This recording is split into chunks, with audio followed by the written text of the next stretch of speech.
Welcome back to this series of lectures. We've been studying Rome here for quite a few lectures. We're going to continue. I'm going to talk just a few minutes about the Roman legions. Largest army in antiquity, 500,000 soldiers is a good round estimate.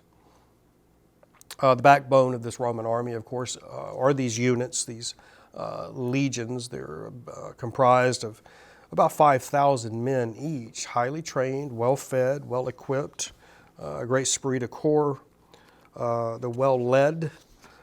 These legions are divided into centuries that are commanded by junior officers or centurions.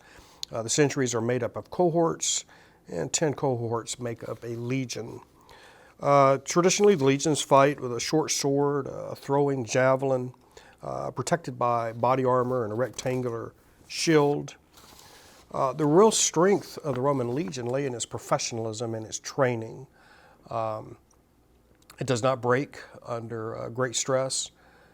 It can be easily maneuvered and quickly turned about by its officers.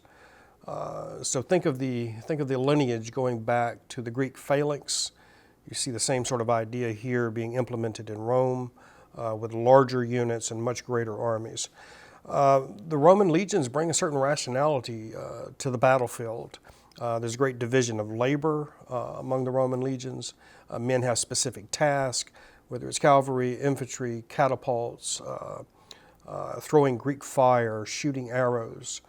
There's a division of labor, and there's just a certain sense of trying to bring order out of what is inherently a chaotic situation on the battlefield. Of course, legionaries are also responsible for building roads, constructing forts and bridges, siege warfare, just a variety of tasks. Originally, these legions were recruited from only Roman citizens. This will change in time. Landed citizens, peasant farmers that had sufficient property to supply themselves.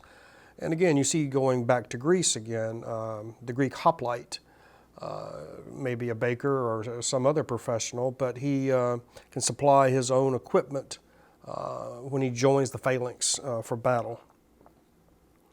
In time, the Roman legions will begin to weaken as they become increasingly comprised of slaves and mercenaries, as opposed to landed Roman citizens, men who have a stake in the outcome of battle.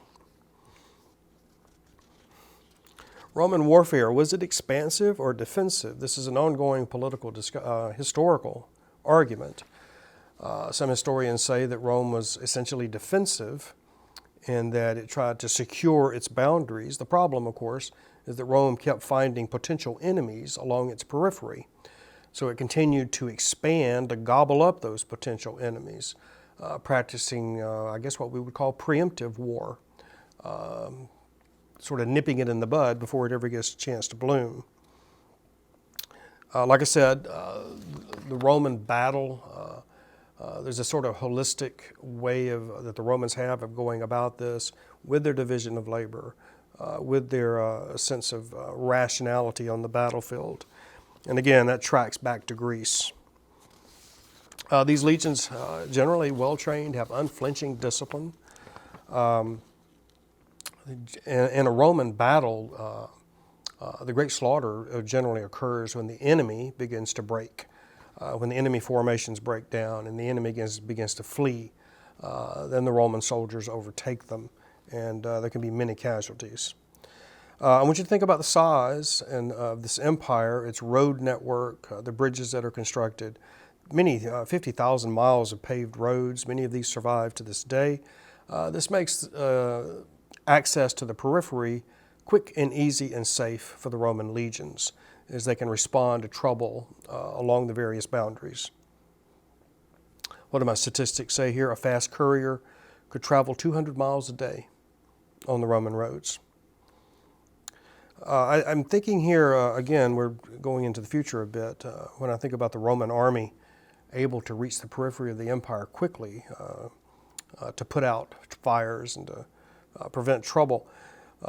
As we get later into the semester, we'll talk about the Mongol Empire that dominated sort of Central Asia in the 13th and 14th centuries. And we'll see that the Mongols constructed not paved roads, but what they called the yam, which is a series of horse trails These led into China, India, Persia, Mesopotamia, Russia, even Europe. And Mongol horsemen could rapidly cross the vast continent of Eurasia quickly and safely on these elaborate, well-established, well-maintained horse trails. But we'll talk about that as we go further into the course. I want to finish here talking about the legions by just making a comment about cultural imperialism. This is something we hear a lot about today. I remember Al-Qaeda accused the United States of practicing cultural imperialism as one of the reasons for the attack on 9/11. The presence of U.S. culture in Islamic holy territory. McDonald's, blue jeans, Hollywood DVDs, rap music, the sort of Muslim leaders see this Western culture as very decadent, and they object to its presence in what they regard as holy territory. The Romans do much the same thing. As they spread, they take Roman culture with them. Best case scenario for the Romans is that the people they overrun will be simply assimilated into the empire, will become Roman citizens, those that aren't shipped back as slaves. They will, hopefully, the foreigners, the recently conquered, will begin to adopt Roman laws and construct cities on the grid as the Romans do, and take advantage of Roman protection, the vast circuit of trade that Rome promotes. So there's a cultural imperialism in Rome as well, as the institutions of Rome are spread out from the Mediterranean basin by the legions as they reach the periphery and extend the frontiers. So I'll stop there with Roman legions, and we'll pick up again next time. Thank you.